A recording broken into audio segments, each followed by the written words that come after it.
तुलसी तुलसी जी का पौधा पूर्व जन्म में एक लड़की थी जिसका नाम वृंदा था। राक्षस कुल में उसका जन्म हुआ था। बचपन से ही भगवान विष्णु की भक्त थी। बड़े ही प्रेम से भगवान की सेवा पूजा किया करती थी।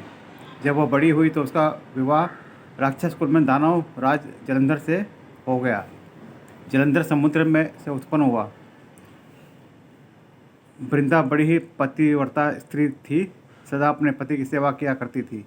एक बार देवताओं और दानवों में युद्ध हुआ।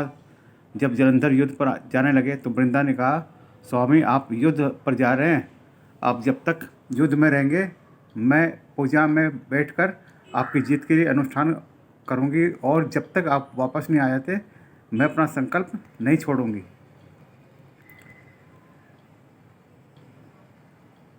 जलंधर तो युद्ध में चले गए और वृंदा व्रत का संकल्प लेकर पूजा में बैठ गई।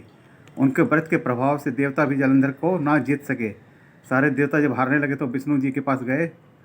सबने भगवान से प्रार्थना की तो भगवान कहने लगे कि वृंदा मेरी परम भक्त है, मैं उसके साथ छल नहीं कर सकता। फिर देवता बोले, भगवान दूसरा कोई उपाय भी तो नहीं है, पर अब आप ही हमारी मदद कर सकते हैं। भगवान ने जलंधर का ही रूप रखा और वृंदा के महल में पहुंच गए। जैसे ही वृंदा ने अपने पति को देखा वे तुरंत पूजा में से उठ गई और उनके चरणों को छू लिए। जैसे ही उनका संकल्प टूटा, युद्ध में देवताओं ने जलंधर को मार दिया और उसका सर काट कर अलग कर दिया। उनका सिर वृंदा के महल में गिरा।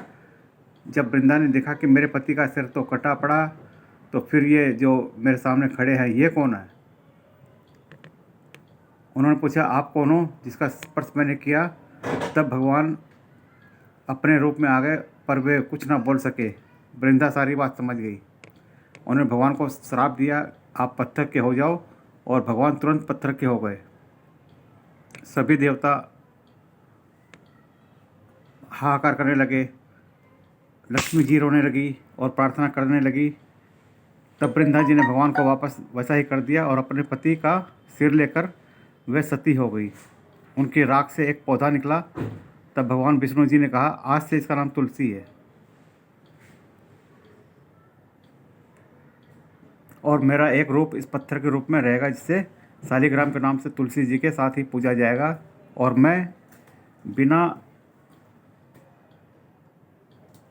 बिना तुलसी जी के भोग स्वीकार नहीं करूँगा। तब से तुलसी जी की पूजा सभी करने लगे और तुलसी जी का विवाह शालिग्राम जी के साथ कार्तिक मास में किया जाता है। देव उठावनी एकादशी के दिन इसे तुलसी विवाह के रूप में मनाया जाता है। जय तुलसी माता, जय तुलसी मैया, सबकी रक्षा करना। सब आप सभी को देवउठान एकादशी व श्री तुलसी माता विवाह की हार्दिक शुभकामनाएं। भगवान श्री विष्णु व माँ लक्ष्मी की कृपा आप सब पर बनी रहे। आप सभी सुखी स्वस्थ व आनंदित रहे। जय श्री कृष्णा, जय श्री कृष्णा, जय श्री कृष्णा। वृंदा के श्राप से भगवान विष्णु बने पत्थर के शालिग्राम। इस साल देवउठानी एकादशी 15 नवंबर यानी आज पड़ रही है। इस दिन तुलसी विवाह की भी परंपरा है। भगवान शालिग्राम के साथ तुलसी जी का विवाह होता है। इसके पीछे एक पौराणिक कथा है, जिसमें जालंधर को हराने के लिए भगवान विष्णु ने वृंदा नामक अपनी भक्त के साथ छल किया। इसके बाद वृंदा ने विष्णु जी को श्राप देकर पत्थर का बना दिया, लेकिन लक्ष्मी माता की विनती के बाद उन्हें वापस सही करके सती हो गई। उनकी राख से ही तुलसी जी के पौधे का जन्म हुआ और उनके साथ शालिग्राम के विवाह का चलन शुरू हुआ। जय तुलसी माता, जय तुलसी माता, जय शालिग्राम जी, जय तुलसी माता, जय शालिग्राम जी।